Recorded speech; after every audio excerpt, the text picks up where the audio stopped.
नमस्कार मेरे श्रोतागण। मैं आपको आज बुध और सूर्य के युति के बारे में जानकारी दे रही हूँ कि देखिए, सूर्य और बुध की जो युति होती है ये अक्सर बन जाया करती है। बुधादित्य योग अक्सर बन जाया करता है, क्योंकि सूर्य और बुध का जो एक सामना होता है। बुध सदैव सूर्य के आसपास ही गोचर करता रहता है, तो सूर्य कभी बहुत दूरी पे बुध के नहीं रहता है। सूर्य जहाँ रहता है उसके आसपास ही बुध का गोचर होता है, तो बुध आदित्य योग कुंडलियों में बन जाया करता है। बुध के आसपास जो ग्रह हैं वो शुक्र हैं। शुक्र भी बुध के सूर्य के बहुत दूर नहीं रहते, और बुध भी दूर नहीं रहते हैं। तो बुध से जो बुधादित्य योग बनता है, ये दोनों का जब योग हो जाता है तो ये योग समाज में प्रतिष्ठा, मान सम्मान और एक वक्ता बना देता है। व्यक्ति के आत्मा में एक मजबूती लाता है और वाणी में उसके एक ओज भर देता है।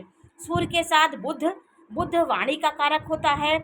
आपकी वाणी ओजस्वितापूर्ण हो जाएगी, भाषण कला में आप आगे हो जाएंगे, एडवाइस देने में आप आगे हो जाएंगी, बोलने में आप हिचकेंगे नहीं।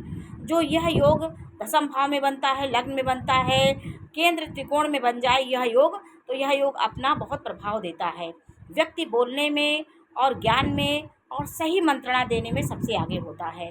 तो बुध सूर्य के साथ बुधादित्य योग बनाता है। यदि सूर्य बुध शुक्र के साथ हो जाए, केंद्र त्रिकोण में हो जाए, बुध की राशि में होगा, जैसे 3 नंबर की राशि, 6 नंबर की राशि में बुध हुआ, उसके साथ शुक्र की युति हुई, तो बुध की प्रबलता होगी। क्योंकि बुध अपनी राशि में स्वराशि में है, तो उसकी प्रबलता होगी, उसका ज़्यादा होगा, आपकी आत्मा ज़्यादा, आपकी बुद्धि चलेगी।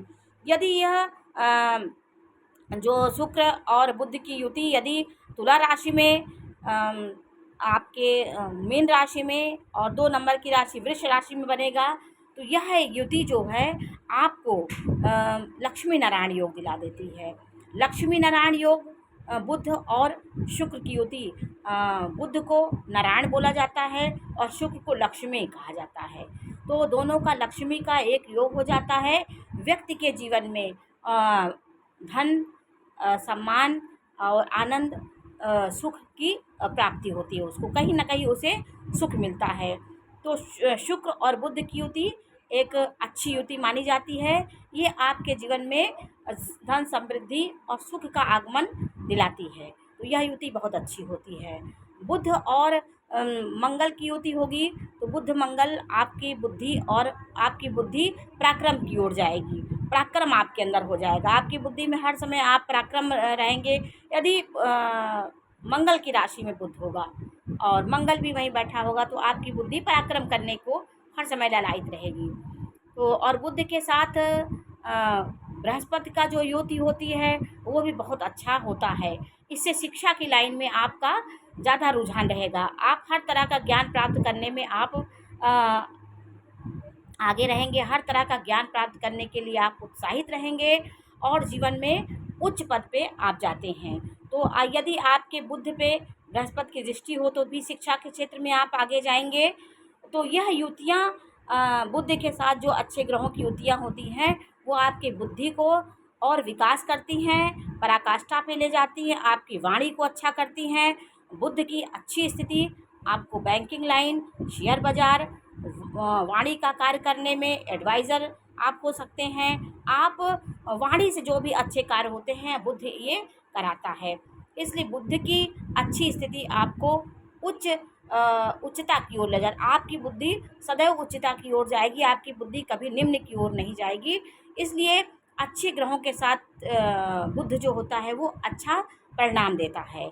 कहीं भी आपके बुध की अगर नीच राशि में बुध हो तो आप बोलने में हिचकिचाएंगे, आपकी वाणी लड़खड़ाएगी, आप किसी चीज़ को स्पष्ट बोल नहीं पाएंगे, स्पष्टता आप में रही रहेगी, आप हकला के बोलेंगे। तो बुध की खराब स्थिति आपके वाणी में दोष पैदा करती है।